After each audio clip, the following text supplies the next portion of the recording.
Hello guys, welcome back to my YouTube channel. Please do not forget to subscribe to the channel and like the video. Coming up on Umkhokha on Monday, new battlefield for worship. In a heated clash, secrets and accusation fly as Mabusi and Ubuntu confront each other with past betrayal. As tension escalates, someone steps in to prevent chaos from engulfing his home.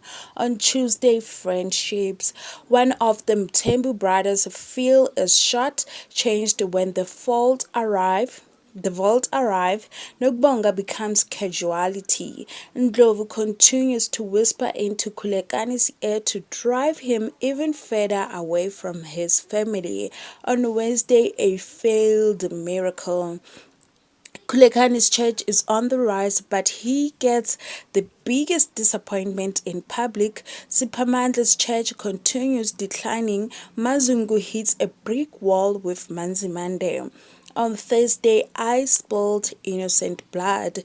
Khulekani prays over and over for the deaf man to heal, whilst Pamandla learns that Nobonga may not be happy with them Mthembus. Ngema has found his Makoti.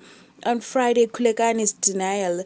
Khulekani arrives at church in style. Siphamandla refuses to be disheartening by his dwindling congregation. Sfociya calls Ndlovu out about Ndlovu's influence on Khulekani. Thank you for watching.